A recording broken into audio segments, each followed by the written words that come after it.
Hey guys, it's Glenn from glenscarcollection.com, and I'm in my new daily driver.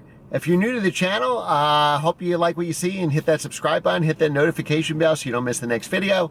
If you are a returning subscriber, you probably know what's going on. You probably saw my last video. Actually, let me put this in park. I hit a pothole with my Audi S8, and for my aftermarket winter wheels and tires, it's going to take 2 weeks to get a wheel, so I can't drive a car with 3 wheels. So my dad was Dad's Car Collection was gracious enough to give me his best car.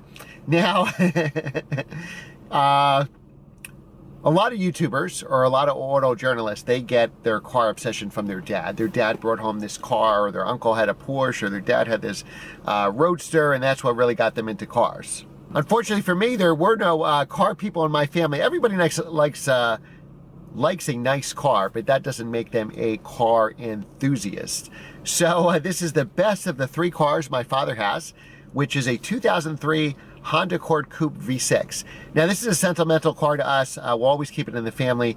This was my stepmother's car, and she bought this in 03. While she had breast cancer, and unfortunately she passed away the spring of 2004. So we've kept this car in the family. I think this is the last thing she ever bought. So my dad drives this car, and he keeps it forever, because it was her car, and I'm taking good care of it.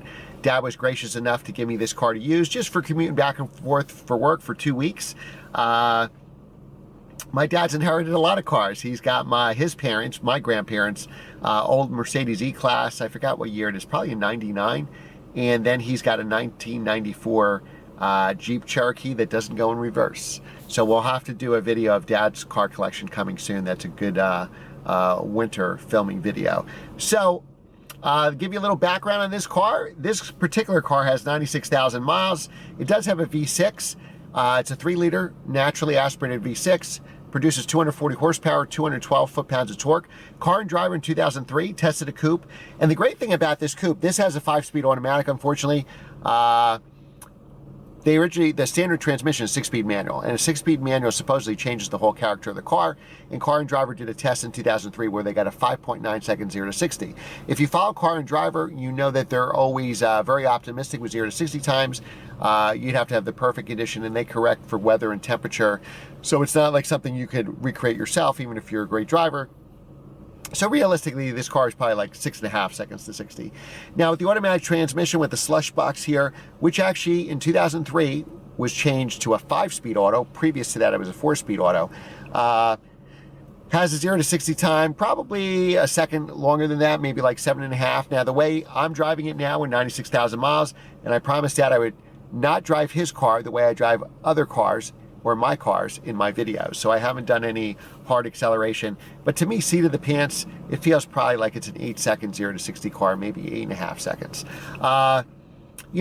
96,000 miles, it's got the usual wear and tear. This center console here doesn't even work. Thank God I got the speedometer and tachometer working.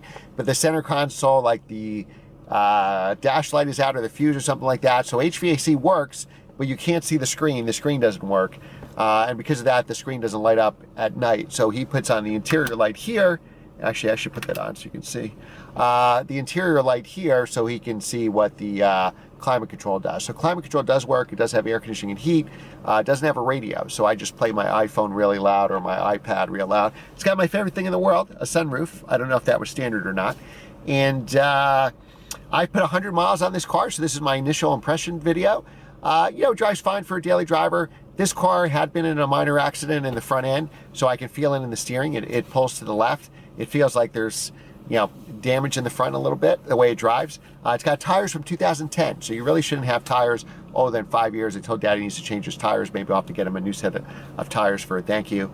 But if it had lower miles, didn't have the front end accident, have newer tires, I think it would drive pretty well.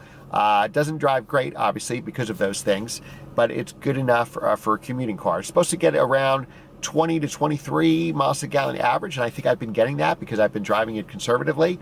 And this will be my car for the next 2 weeks. So remember, like, share, and subscribe, do that other stuff. And Dad's going to be reading all these comments, so leave a positive comment below. And I will see you in an upcoming video. What I'll probably do is, this is the first day I'm driving this car.